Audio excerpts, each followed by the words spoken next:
નમસ્તે વિદ્યાર્થી મિત્રો, આપણે આગળના લેક્ચરની અંદર વાયુની પ્રવાહીમાં દ્રાવ્યતા એની અંદર આપણે દબાણનો શું ભાગ છે એ અને એના ઉપરથી હેનરી નામના વૈજ્ઞાનિકે જે નિયમ આપ્યો છે એ નિયમ આપણે ભણ્યા, તેની ઉપયોગિતા શું છે અને તેની મર્યાદા શું છે એ ભણ્યા.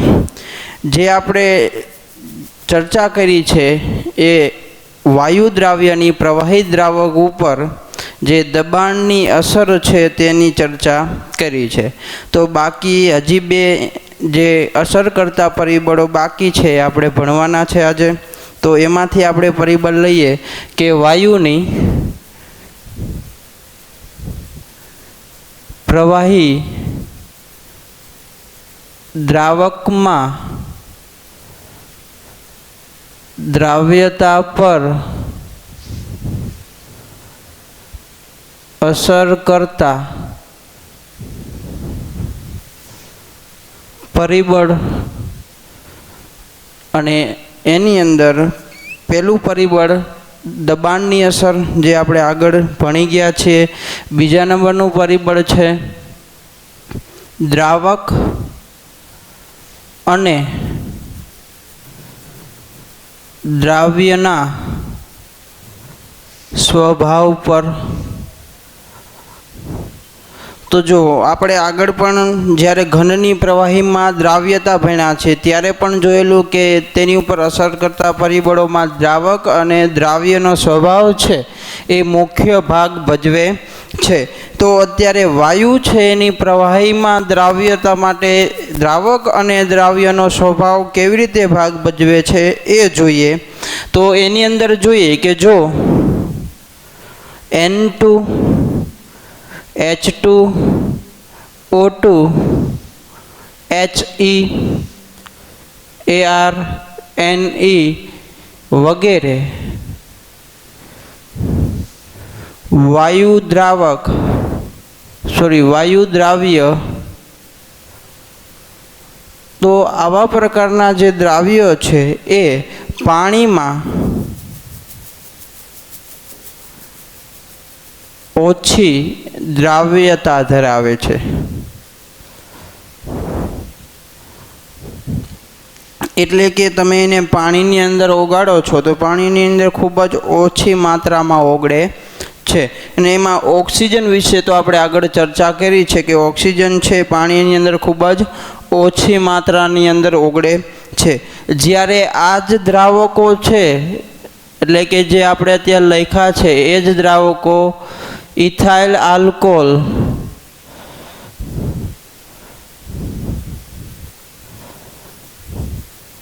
ઇથાઇલ આલ્કોહોલમાં વધુ દ્રાવ્ય હોય છે.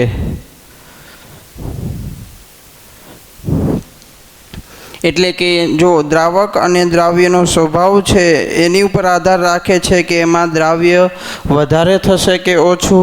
એવી જ રીતે આપણે બીજું ઉદાહરણ જોઈએ તો કે H2S, NH3, HCl, carbon dioxide, sulphur trioxide, nitrogen dioxide વગેરે પ્રવાહી દ્રાવ્ય વગેરે વાયુ દ્રાવ્યની પાણીમાં દ્રાવ્યતા વધુ હોય છે. અને જ્યારે આ જ પદાર્થોની ઇથાઇલ આલ્કોહોલમાં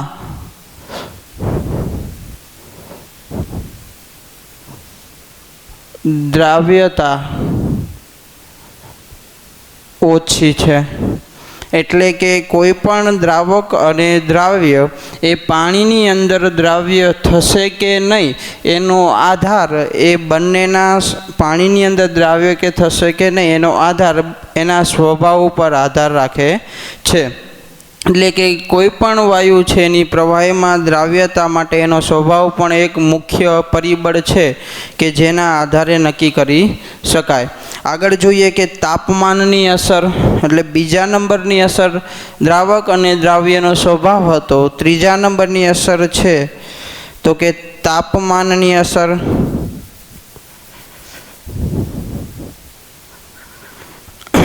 એટલે કે વાયુ દ્રાવ્યની પ્રવાહી દ્રાવકમાં દ્રાવ્યતા તાપમાનના વધારા સાથે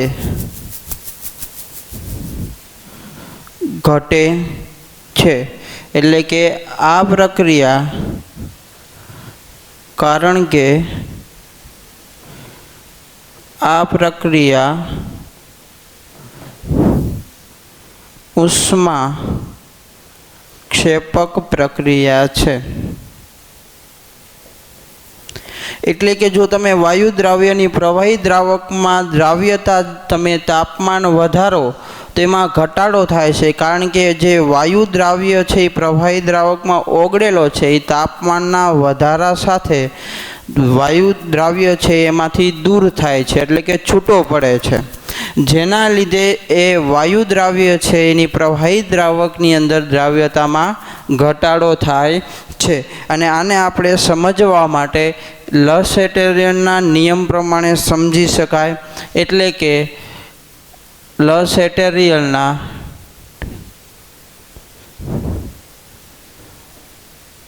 નિયમ મુજબ આપણે જોઈએ તો આપણને ખબર છે કે વાયુ દ્રાવ્ય વત્તા પ્રવાહી દ્રાવક આ બંને ભેગા થઈ અને દ્રાવણ બનાવે છે ત્યારે ઊર્જા મુક્ત થાય છે. કારણ કે પ્રક્રિયા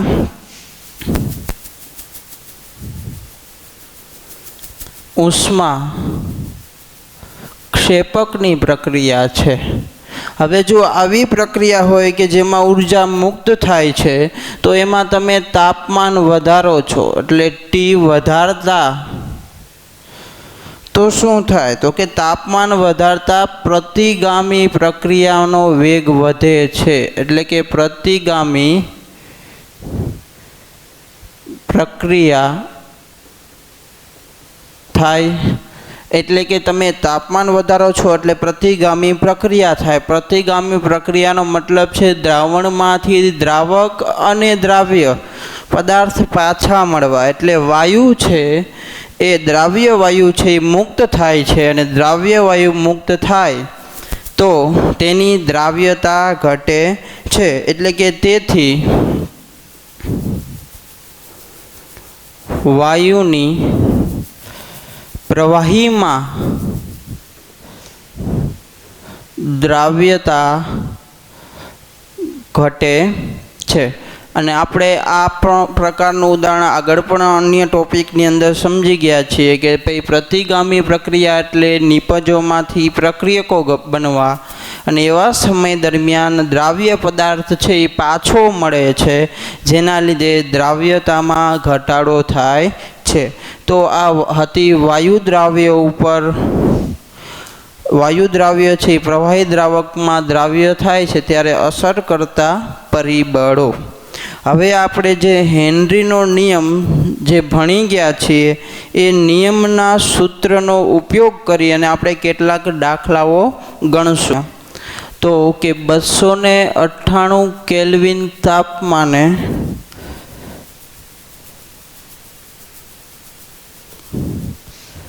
કાર્બન ડાયોક્સાઇડ વાયુનું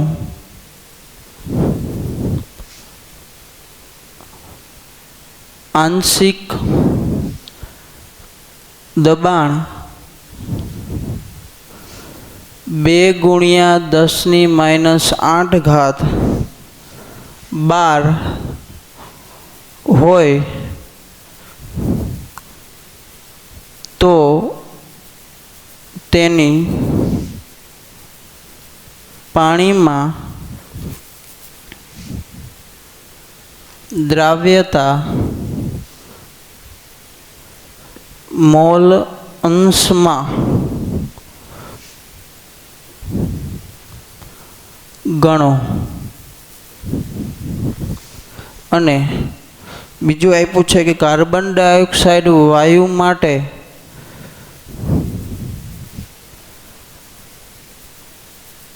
KH નું મૂલ્ય 6.02 ગુણ્યા 10⁻⁴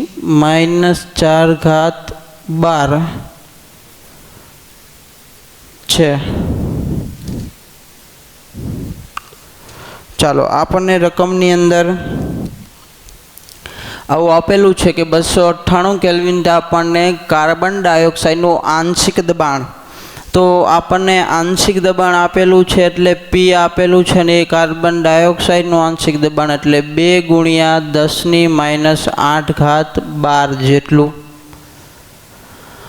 જોઈએ આગળ તો કે પાણીમાં દ્રાવ્યતા મોલ અંશમાં ગણો, એટલે આપણી પાસે કાર્બન ડાયોક્સાઇડ વાયુના મોલ અંશ માંગ્યા છે, મોલ નહીં, અને KH નું મૂલ્ય 6.02 ગુણ્યા 10⁻⁴ આપણને આપેલા છે।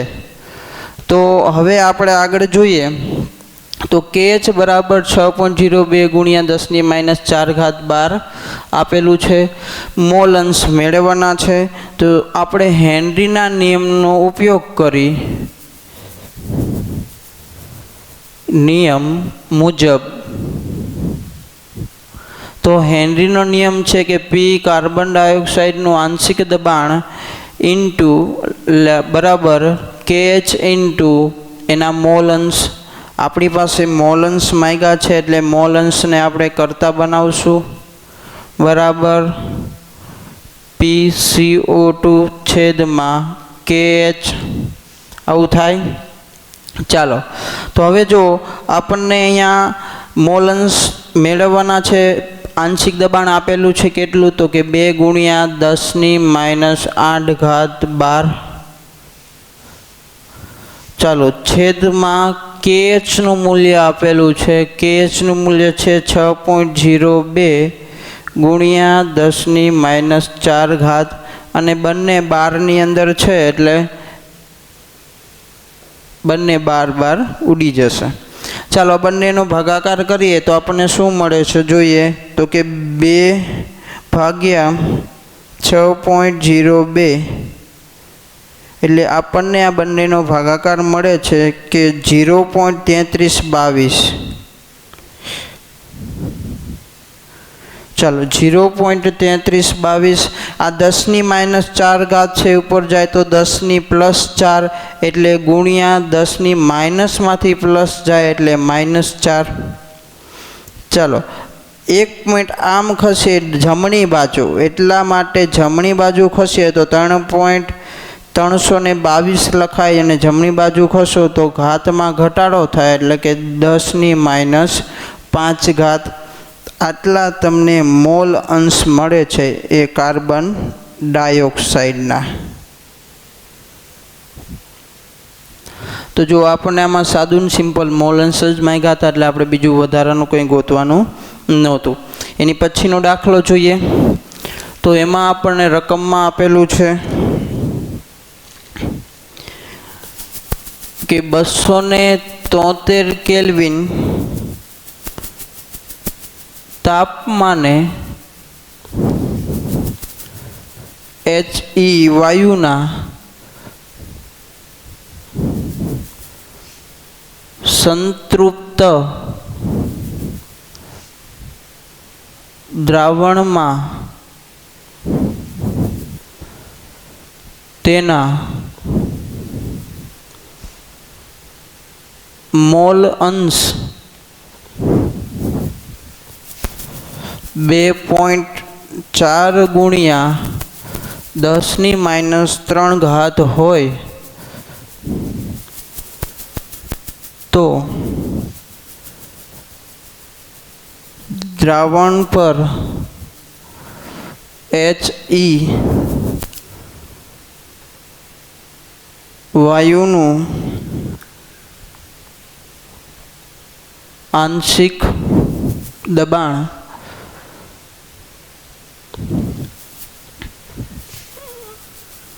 ગણો અને હેનરી અચળાંકનું મૂલ્ય 6.71 ગુણ્યા 10⁻⁻⁴ છે।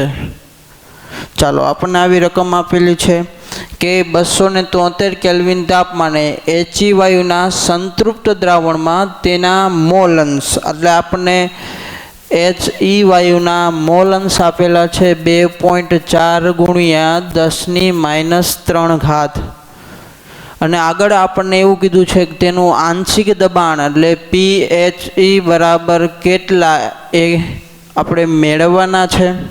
હવે આપણને હેનરીના અચળાંક એટલે KH નું મૂલ્ય આપેલું છે। KH બરાબર 6.71 ગુણ્યા 10⁻⁶ આપણને આપેલું છે। તો હેનરીના નિયમ મુજબ આપણે આ દાખલો ગણવાનો છે। KH છે આપણી પાસે, મોલ અંશ છે, તો હેનરીના નિયમ અનુસાર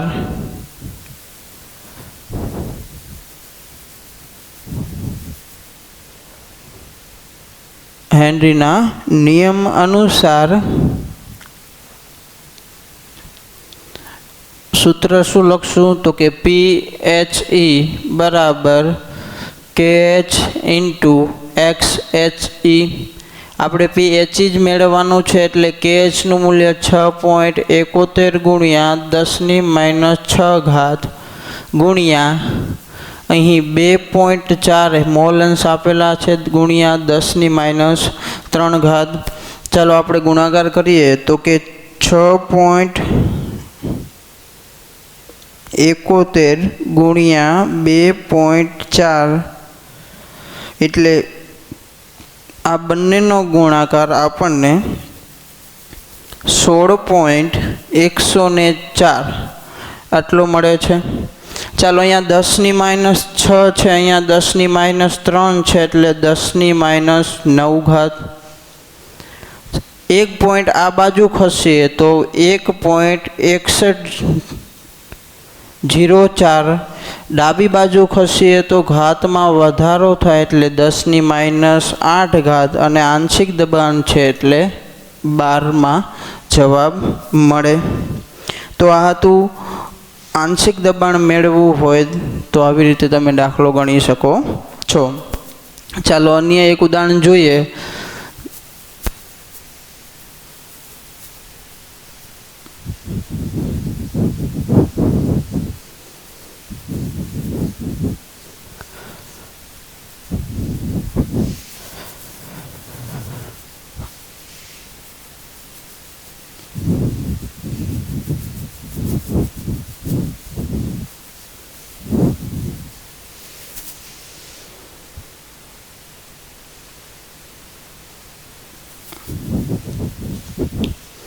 ચાલો પછીનો દાખલો જોઈએ તો રકમ આપણને આવું આપેલું છે। રકમની અંદર કે 298 કેલ્વિન તાપમાને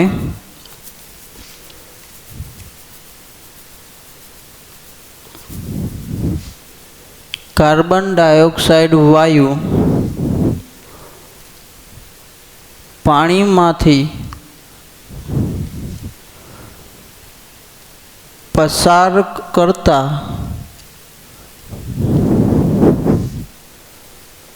$900 મિલી પાણીમાં કેટલા મિલીમોલ કાર્બન ડાયોક્સાઇડ વાયુ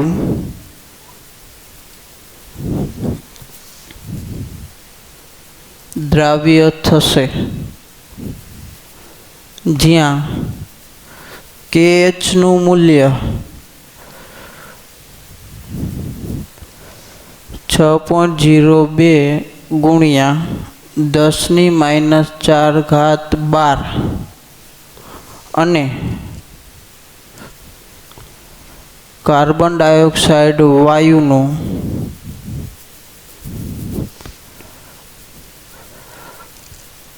આંશિક દબાણ 2 × 10⁻⁸ છે।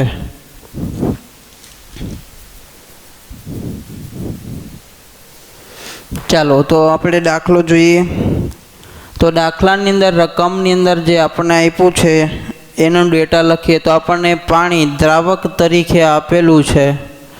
તો પાણી જે આપણા માટે દ્રાવક છે અને એનું કદ તમને 900 મિલીમાં આપેલું છે। ચાલો પછી શું કીધું છે તો કેટલા મિલીમોલ કાર્બન ડાયોક્સાઇડ વાયુ દ્રાવ્ય થશે, એટલે આપણે કાર્બન ડાયોક્સાઇડના મોલ કેટલા એ મેળવવાના છે। બીજું કીધું છે KHનું મૂલ્ય। તો KHનું મૂલ્ય આપણને આપ્યું છે 6.02 × 10⁻⁴ આ તમને KHનું મૂલ્ય આપેલું છે। પછી જોઈએ તો શું આપેલું છે આંશિક દબાણ જે P આપેલું છે જે 2 × 10⁻⁸ જેટલું આપેલું છે। તો આપણે હવે મોલ મેળવવાના છે તો શું કરશું તો સૌપ્રથમ મોલ મેળવવા માટે આપણી પાસે મોલ અંશ હોવા જોઈએ, કારણ કે આપણે હેનરીના નિયમનો ઉપયોગ કરવાનો છે। તો હેનરીના નિયમના સૂત્રનો ઉપયોગ કરી અને આપણે સૌપ્રથમ મોલ અંશ મેળવી શકીએ। તો મોલ અંશ ઉપરથી આપણે મોલ મેળવી શકીએ। તો હેનરીના નિયમ અનુસાર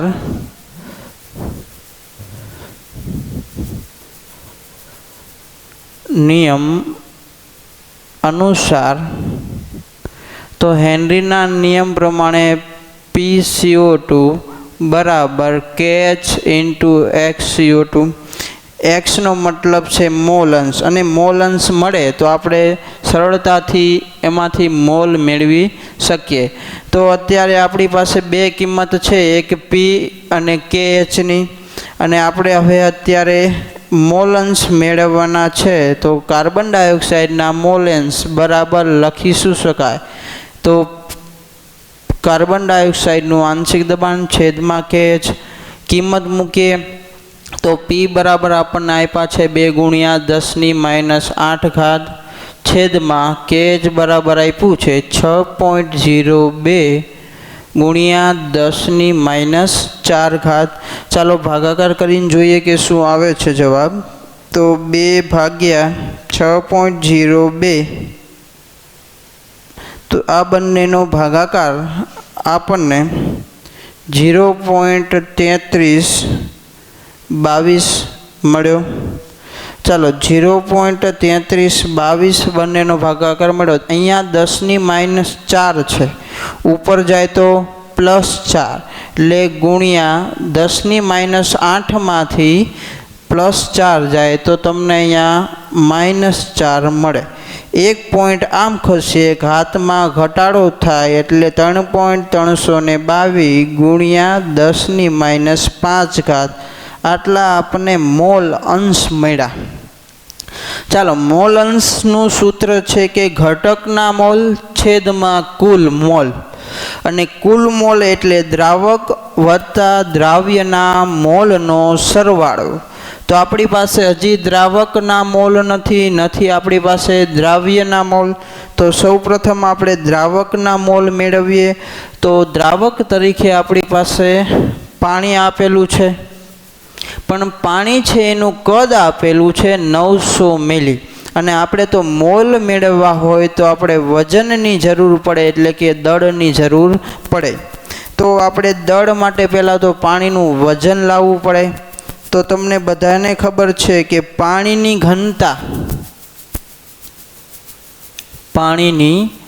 ઘનતા બરાબર 1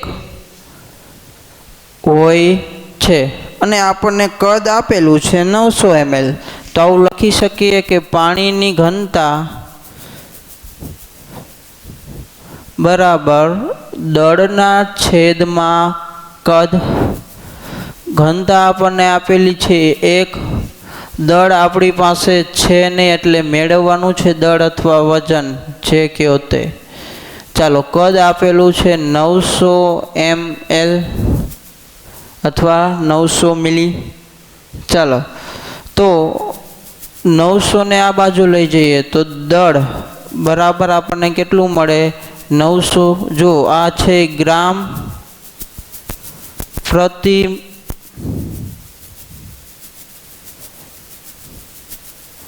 મિલી હોય તો તમે 900માં ઓલી બાજુ ગુણવા લઈ જશો એટલે 900 ને ઉપર ગુણીએ તો આપણને શું મળવાનું છે? દળ બરાબર 900 ગ્રામ.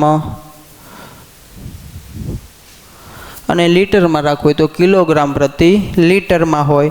બંને નાના એકમો છે તો બંને બાજુ નાના. અહીંયા ઉપર કિલોગ્રામ લ્યો તો અહીંયા કિલોગ્રામમાં, પણ આપણને કદ મિલીમાં છે એટલે આપણે ઘનતાનો એકમ ગ્રામ પ્રતિ મિલી લીધું છે.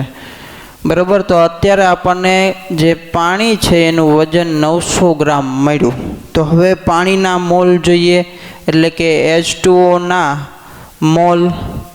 અને મોલ બરાબર લખાય વજન છેદમાં અણુભાર.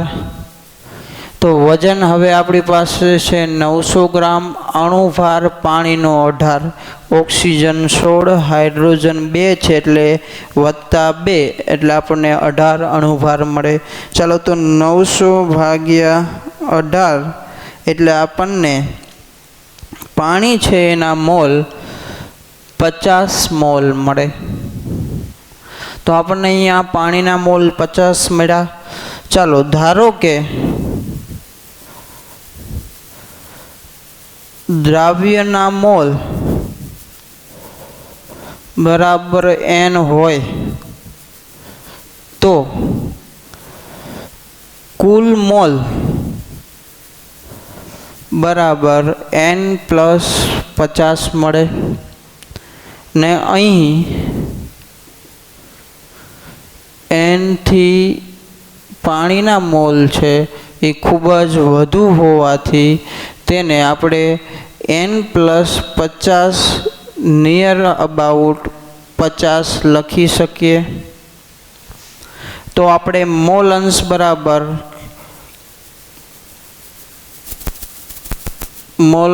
બરાબર શું લખાય? તો કે કાર્બન ડાયોક્સાઇડના મોલ છેદમાં, જો આપણને કુલ મોલ બરાબર 50 મળ્યા છે આના લીધે, તો છેદમાં કુલ મોલ.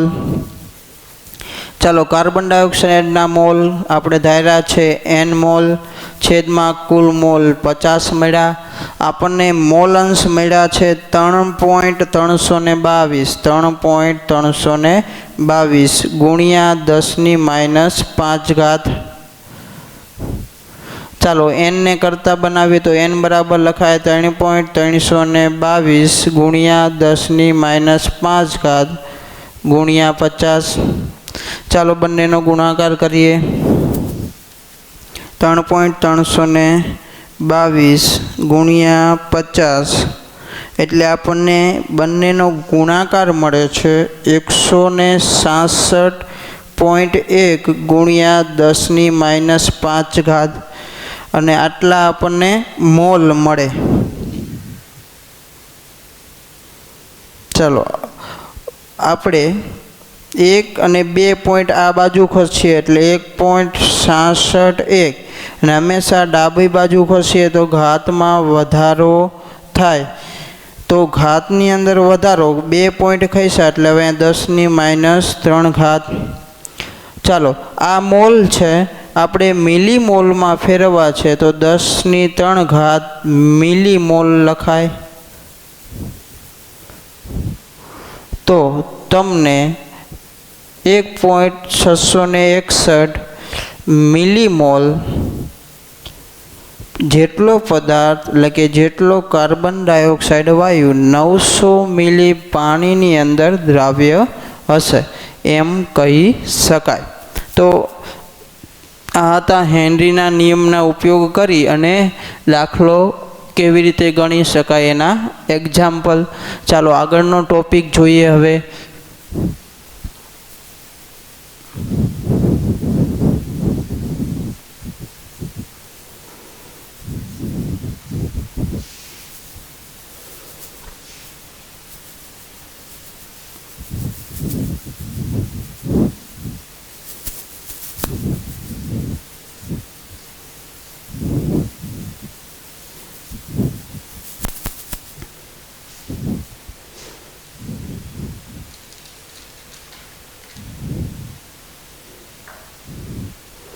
ચાલો હવે પછીનો ટોપિક છે પ્રવાહી દ્રાવણોમાં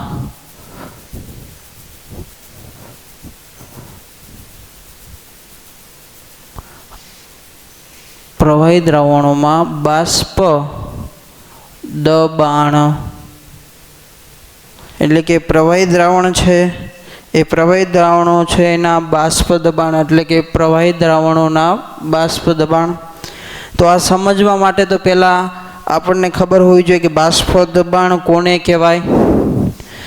એટલે પહેલું શું સમજવું જોઈએ તો કે બાષ્પ દબાણ એટલે શું. તો પહેલો પ્રશ્ન આપણા માટે એ છે કે બાષ્પ દબાણ કહેવાય કોને. તો આપણને સૌપ્રથમ બાષ્પ દબાણની વ્યાખ્યા જોઈએ. તો કે બાષ્પ દબાણ એટલે શું કે ચોક્કસ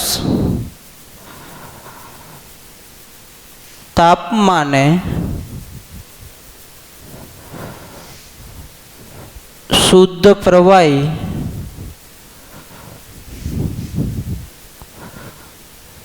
કે પ્રવાહી દ્રાવણ અને તેની બાષ્પ અવસ્થા વચ્ચે ગતિશીલ સંતુલન સ્થપાયેલું હોય ત્યારે પ્રવાહીની સપાટી પર ઉત્પન્ન થતું દબાણને તે પ્રવાહી કે દ્રાવણનું બાષ્પ દબાણ કહે છે. તો જો બાષ્પ દબાણ કોને કહેવાય તો જ્યારે કોઈ ચોક્કસ તાપમાન લ્યો અને એ ચોક્કસ તાપમાને કોઈ શુદ્ધ પ્રવાહી હોય અથવા કોઈ દ્રાવક હોય, આ શુદ્ધ પ્રવાહી અથવા દ્રાવકની જે બાષ્પ અવસ્થા છે, જે આપણે આગળ ભણી ગયા છીએ કે ભાઈ જે દ્રાવણ છે એમાંથી અમુક અણુઓ બાષ્પમાં રૂપાંતર પામતા હોય, તો એની બાષ્પ અવસ્થા છે આ બંને વચ્ચે ગતિશીલ સંતુલન હોય. એનો મતલબ કે જેટલા અણુઓ બાષ્પમાંથી દ્રાવણમાં દ્રાવ્ય થાય અથવા રૂપાંતર પામે છે એટલા જ દ્રાવણમાંથી અણુઓ બાષ્પમાં રૂપાંતર પામે છે. એટલે બાષ્પમાંથી દ્રાવણોમાં અને દ્રાવણોમાંથી બાષ્પમાં રૂપાંતર થતા અણુઓનો વેગ સમાન હોય ત્યારે જે દબાણ ઉત્પન્ન થાય, જે પ્રવાહી એટલે કે દ્રાવણની સપાટી છે એની ઉપર જે દબાણ ઉત્પન્ન થાય છે એ દબાણને એ પ્રવાહી અથવા દ્રાવણનું બાષ્પ દબાણ કહેવામાં આવે છે. તો આપણે જોઈએ કે બાષ્પ દબાણ છે એને અસર કરતા પરિબળો, એટલે કે બાષ્પ દબાણ ને અસર કરતા પરિબળો, એટલે કે કયા કયા પરિબળોને આધારે બાષ્પ દબાણમાં ફેરફાર થાય છે, એટલે કયા પરિબળો બાષ્પ દબાણમાં અસર કરે છે. તો પહેલું પરિબળ જોઈએ કે પહેલા નંબર ઉપર છે તાપમાન. તો આ તાપમાન છે એ બાષ્પ દબાણ ઉપર શું અસર કરે તો કે તાપમાન વધતા વધારતા બાષ્પ દબાણ વધે છે। તો તમે જેમ તાપમાન વધારો એમ દ્રાવણનું બાષ્પ દબાણ વધે છે। કારણ શું? તો કારણ કે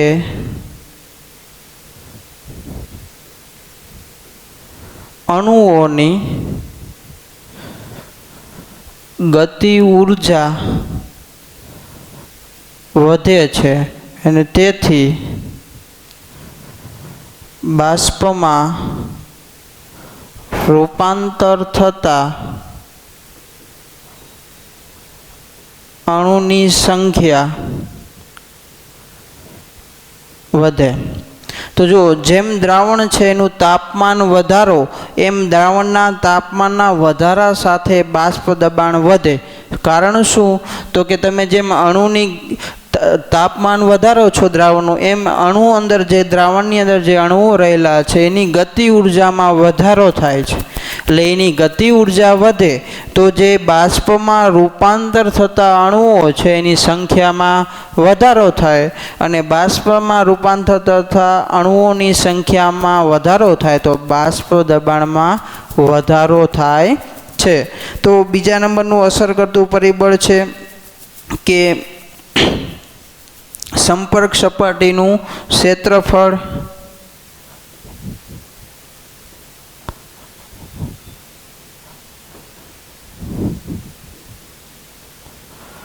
તો સંપર્ક સપાટીનું ક્ષેત્રફળ કેવી રીતે ભાગ ભજવે? તો કોઈ પણ દ્રાવણ છે એમાંથી બાષ્પમાં રૂપાંતર થતા જે અણુઓ છે એ સપાટીના ઉપરના ભાગમાં ગોઠવાયેલા છે એ અણુઓ હોય છે। એટલે સપાટીની ઉપરના ભાગના અણુઓ બાષ્પમાં ઝડપથી રૂપાંતર પામે। તો જેમ સંપર્ક સપાટીનું ક્ષેત્રફળ એટલે જેમ સપાટીનું ક્ષેત્રફળ વધે એમ સપાટી ઉપર અણુઓની સંખ્યા વધશે અને સપાટી ઉપર અણુઓની સંખ્યા વધે તો બાષ્પમાં રૂપાંતર થતા અણુઓ છે એની સંખ્યામાં પણ વધારો થાય। એટલે એક સંપર્ક સપાટીનું ક્ષેત્રફળ છે એ પણ બાષ્પ દબાણમાં અસર કરતું પરિબળ છે। ત્રીજા નંબરનું પરિબળ છે